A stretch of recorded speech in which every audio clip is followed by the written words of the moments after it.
The first time they saw the ship, it was nothing more than a silhouette against the horizon, black, jagged, and wrong. The Calypso, a weather-worn fishing trawler, had been out for 2 weeks without much luck. Captain Jonas Hale was ready to call it and head back to port when Matteo, the youngest crew member, spotted the outline through the binoculars. "Looks like a freighter," Matteo said, "or what's left of one." Jonas took the glasses, focusing past the choppy grey waves. The vessel was massive, maybe 700 feet long, listing slightly to starboard. Its hull was a patchwork of rust and peeling black paint. No flags, no markings, no movement. It wasn't on any shipping logs for this region. "Dead ship," Jonas muttered. "Drifting." The sea had a way of swallowing things whole: boats, planes, people, and sometimes it spat them back out in pieces. But this one felt different. Even from miles away, Jonas felt a pull in his gut, a cold curiosity. The Calypso drew closer over the next hour. There was no sound from the freighter, not even the moan of loose rigging.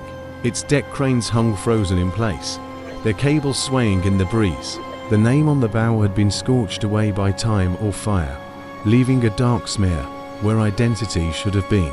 The crew gathered at the rail. "Place gives me the creeps," muttered Delaney, the engineer. "Could be salvage," said Curtis, their navigator. "Copper wiring, scrap metal, hell, even old canned goods. We're low on supplies." Matteo nodded toward the bridge. "Windows are busted, no lights." Jonas hesitated. Maritime law was clear, derelicts were fair game, but something in his bones whispered that taking from this ship would cost them more than it was worth.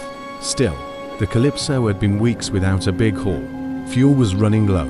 The weather forecast promised worsening seas by nightfall. They tied up alongside the freighter. The hull loomed like a cliff face, streaked with salt and something darker. Jonas could smell it now, an oily, metallic tang beneath the brine. The boarding ladder was intact. "Curtis, Delaney, Matteo, gear up," Jonas ordered.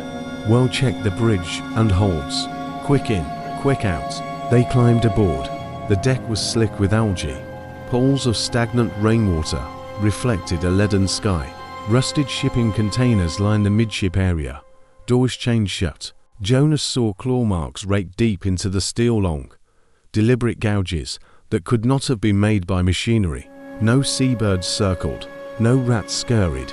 The silence was complete, broken only by the groan of the Calypso shifting against the freighter's hull. "Feels like a tomb," Matteo whispered. They moved toward the bridge. The interior was worse, hallways littered with debris, walls streaked in strange, looping patterns that looked like seaweed stains, but weren't. The air was heavy, damp, carrying a sour, animal musk. On the bridge, equipment was smashed. The logbook lay open on the chart table, pages warped with water damage. Jonas flipped through, stopping at the last legible entry. April 6 to 2nd, 14 hours, engines disabled. Drifting southwest, multiple crew missing. Night watch reports movement below decks. No one will go down there now. Whatever it is, it doesn't fear us anymore. Jonas' skin prickled. Curtis found something near the helm, a handheld VHF radio. Dead but intact. "Might still have parts we can use," he said. A crash echoed from the corridor. They froze. "Probably just," Delaney started. But the sound came again, closer, wet, dragging steps. Jonas gestured silently, drawing his crowbar from his belt. From the shadows emerged a shape, human-sized but wrong. Too thin. Its skin was pale and slick, like something that had lived too long underwater.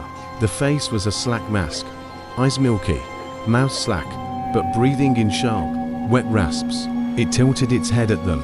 Matteo made a choking noise.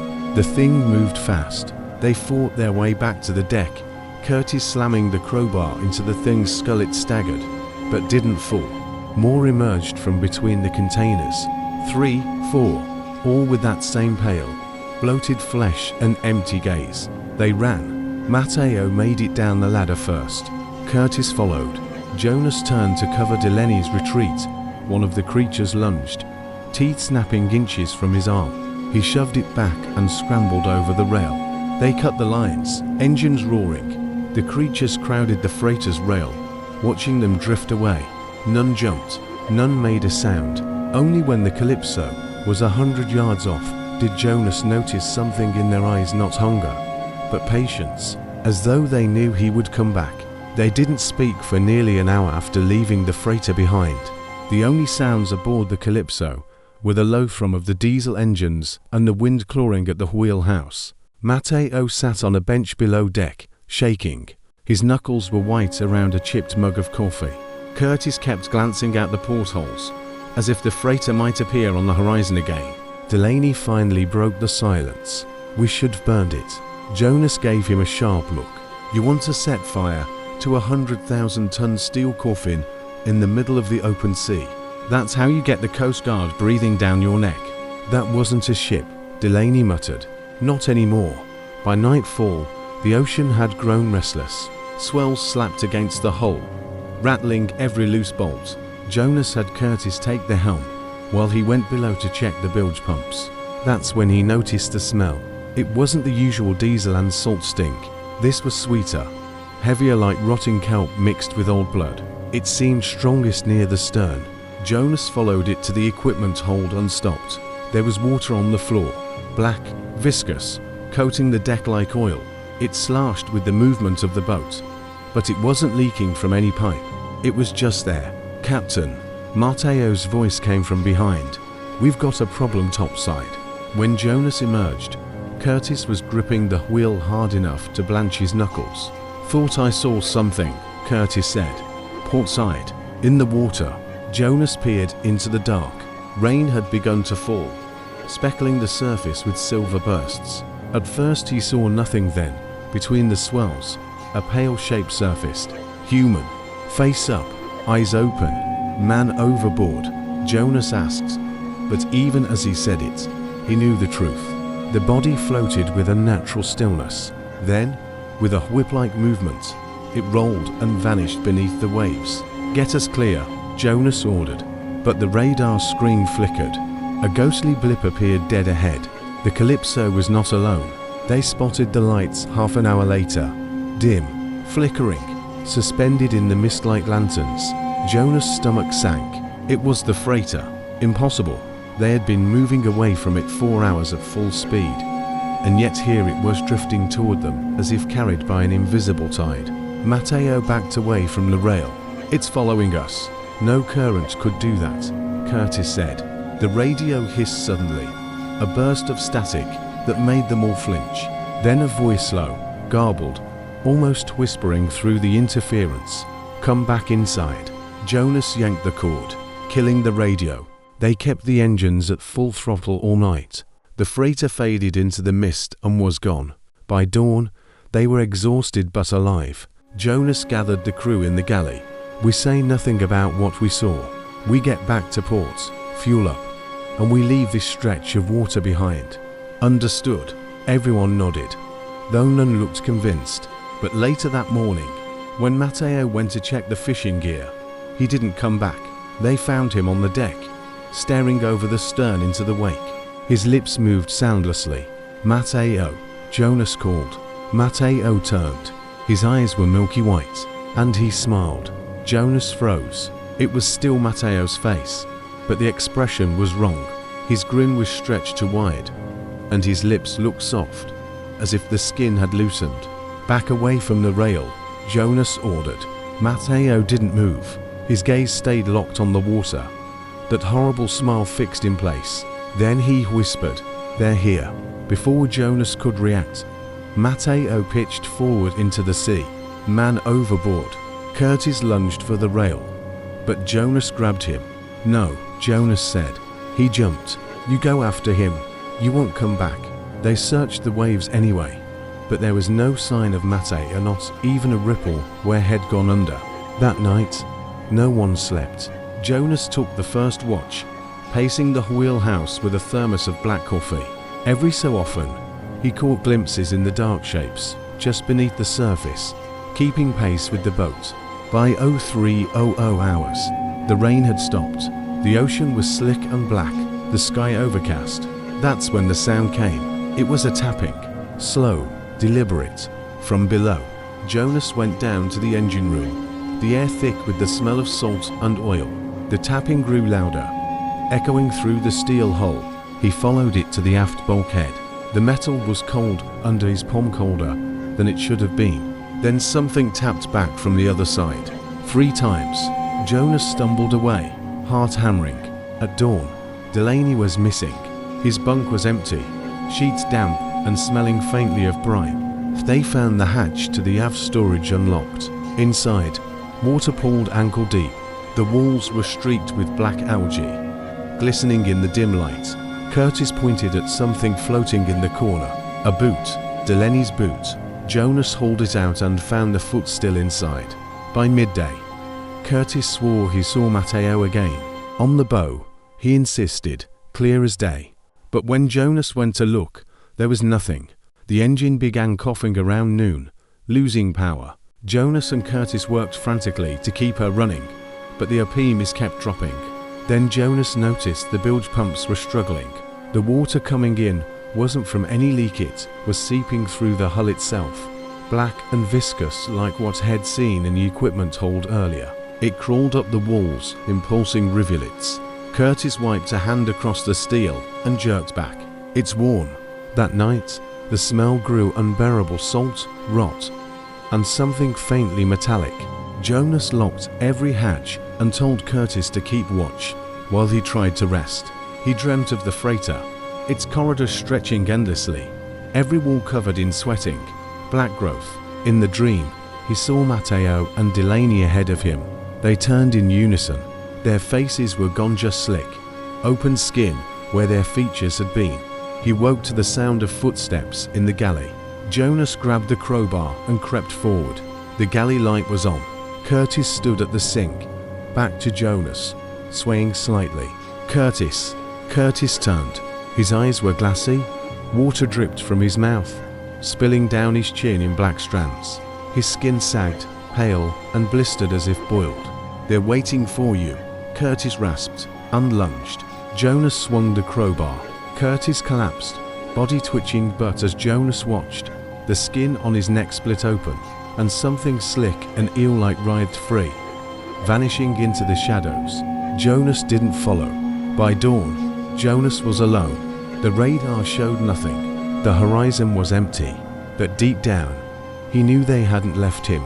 They were inside the Calypso, inside the water, inside him.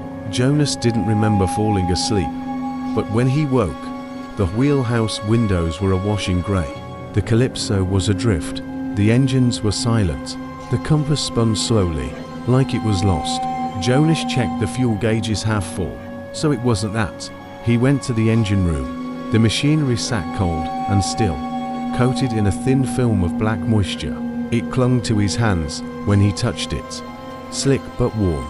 The smell of rot was stronger here, almost suffocating. When he wiped his palms on his pants, the stuff didn't smear, it soaked into the fabric, disappearing completely. Jonas backed away. On deck, the sea was calm, too calm. The air was heavy, the sky a solid wall of cloud. And there, dead ahead, was the freighter. It was closer than before, much closer. Jonas' gut twisted. This wasn't drift or current, this was deliberate. The freighter was pulling him in. He cut a line from the lifeboat rack and began prepping the dinghy. The small outboard motor had just enough fuel for a few miles, if he could get far enough away. Maybe he'd be in range for rescue. But as he worked, he heard it again. A tapping. This time, it came from inside the hull, all around him, dozens of points at once, like a rainstorm beneath the metal. Jonas forced himself to keep working. He had the dinghy in the water when something surfaced beside it. It was Curtis, or what was left of him. The face was mostly gone, flesh hanging in strips. The eyes were milky, but focused, and his jaw moved with a wet creak. Jonas, Curtis said, or something wearing Curtis' voice. Don't leave us. Jonas shoved the dinghy off and jumped in. The outboard roared to life. He didn't look back. For 20 minutes, he gunned it toward open water, his hands cramped from gripping the tiller, his throat raw from the salt air. Then the fog rolled in, thick, smothering. Within seconds, the world shrank to a pale bubble around him.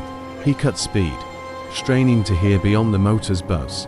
There was something in the mist, low, resonant, almost like humming. The fog thinned, just for a moment. The freighter loomed ahead. Jonah's stomach dropped. Somehow, impossibly, he had circled back. The current or whatever force was at work took the dinghy straight to the freighter's hull.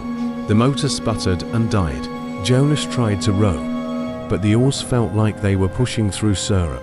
Something moved under the water, large, slow, following him.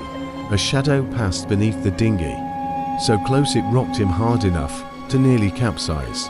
Then the tapping started again, only now it came from below the boat.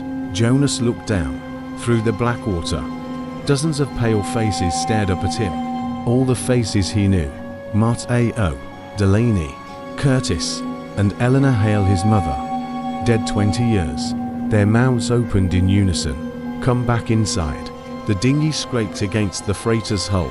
Jonas grabbed the boarding ladder. The air smelled of brine, rot, and something coppery. He didn't want to climb. Every instinct screamed to let go, to sink, to end it now. But something stronger, something cold guided his hands up the ladder. When he reached the deck, the fog swallowed the horizon. The Calypso was gone. The only way forward was inside. In the bridge corridor, the ship seemed wetter than before. Water seeped down the walls in black rivulets. The floor was slick under his boots. The lights overhead flickered with a dull, greenish glow, as if filtered through deep water. Shadows moved at the far end of the hull. Jonas gripped his crowbar and stepped forward. The doors to the crew quarters were open. Inside, bunks dripped seawater. Personal belongings floated ankle deep. A photo of a smiling family drifted past, its faces blurred to nothing. And then, in the silence, came a sound that made his skin crawl. Breathing. Not ragged, not labored, just close. He turned. Matteo stood in the doorway. The emergency light above the stairwell flickered in an anemic stutter, making the steel walls seem to pulse like a dying heart. Ethan's lungs burned as he climbed, boots slipping on wet, rusted steps.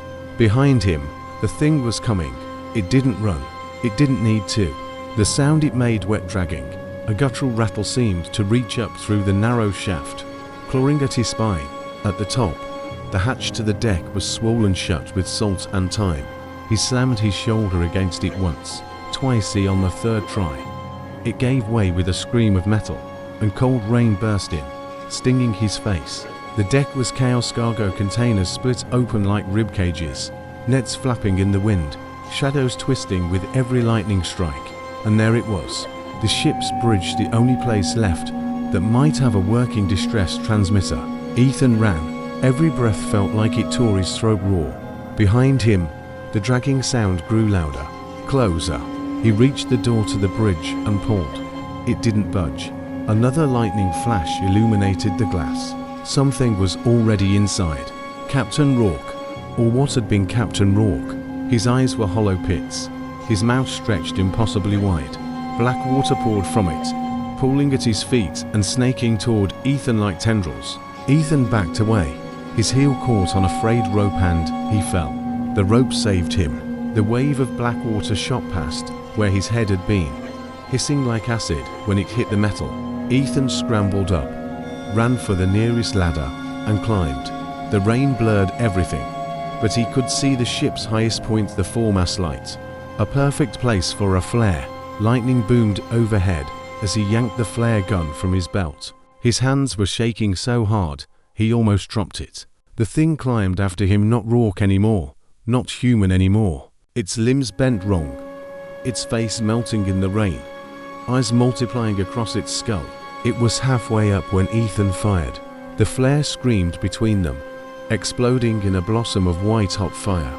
The creature shrieked a sound so loud, the steel beneath him seemed to vibrate. It fell, burning, into the black waves below. Ethan's vision blurred. His hands slipped from the railing. He barely noticed the distant lights on the horizon, searchlights cutting through the storm before the darkness took him. When he woke, he was on another ship. Warm blanket, metallic taste in his mouth. A crewman was speaking, his voice muffled. We found him clinging to the mast. No sign of the others. Said the ship he was on was empty. Ethan opened his eyes. The blanket covering him was wet, not from seawater, from something colder, and on the far wall, in the polished steel, a reflection was watching him, smiling.